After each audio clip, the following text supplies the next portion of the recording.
আজ আপনাদের সাথে শেয়ার করব খুব সহজ একটি রেসিপি, ইলিশ মাছের দো পেঁয়াজা বা ইলিশ ভাজার রেসিপি। হ্যালো এভরিওয়ান, আসসালামু আলাইকুম। আমন্ত্রণ জানাচ্ছি লিজাস কিচেন থেকে এই সহজ রেসিপিটি দেখার জন্য। আশা করছি আপনাদের কাছে খুবই ভালো লাগবে।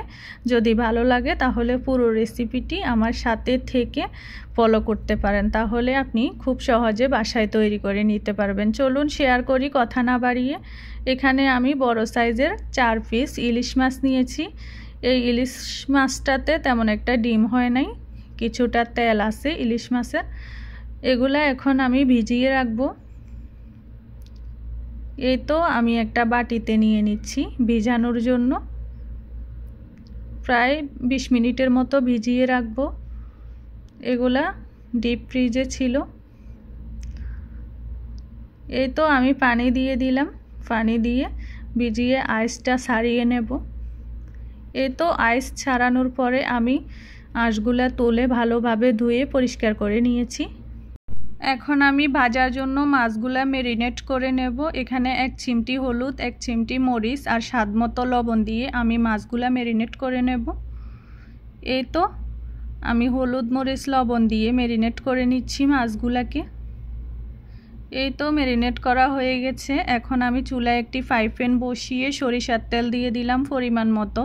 আমি এই মাছটা সরিষার তেল দিয়ে ভেজে নেব। ইলিশ মাছ ভাজা সরিষার তেল দিয়ে খেতে অনেক ভালো লাগে। এই তো তেলগুলা গরম হওয়ার পরে আমি এক এক করে সবগুলা মাছ দিয়ে দিচ্ছি ভাজার জন্য, সাথে মাছের তেলগুলাও দিয়ে দিচ্ছি। এখন চুলার স্লো হিটে রেখেছি।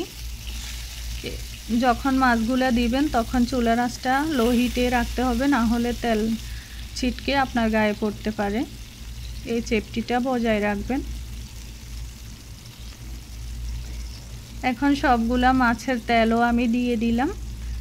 এই পর্যায়ে আরেকটু হাই হিটে দিয়ে আমি মাছগুলা ভেজে নেব। মিডিয়াম টু লো হিটে রেখেছি চুলার আঁচ। আমি ভালো করে মাছগুলা ভেজে নেব। এখন উল্টে দিচ্ছি, উল্টে পাল্টে ভালো করে মাছগুলা ভেজে আমি তুলে নেব।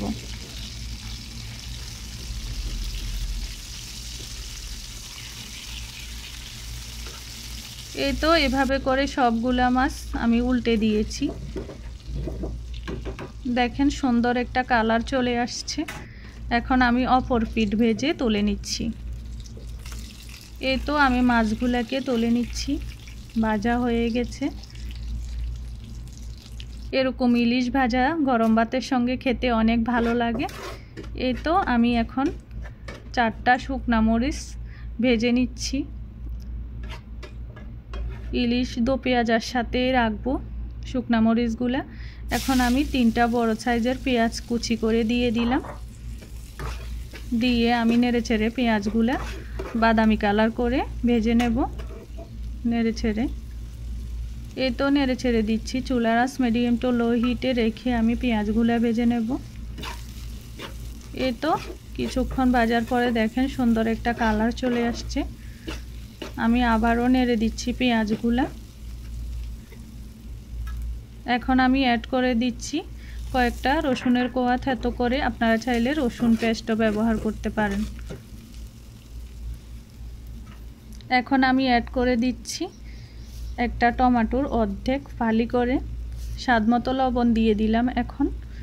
আর দিয়ে দিলাম 1/2 টেবিল চামচ হলুদের গুঁড়া, 1 টেবিল চামচ মরিচের গুঁড়া আর গরম মশলা গুঁড়া 1/2 চামচ। এখন নেড়ে ছেড়ে আমি মিশিয়ে নিচ্ছি মশলাগুলা পেঁয়াজের সঙ্গে। এই পর্যায়ে আমি একটু পানি অ্যাড করে দেব যাতে পেঁয়াজগুলা নরম হয়ে যায় আর গুঁড়া মশলার স্মেলটাও যাতে চলে যায়।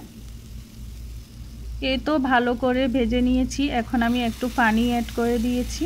এই পানিতে আমি ভালো করে পেঁয়াজগুলাকে কষিয়ে নেব, কষিয়ে নরম করে নেব। এই তো এখন চুলার আঁচ একটু হাই হিটে রেখেছি, রেখে আমি পেঁয়াজগুলা ভাজা ভাজা করে নেব।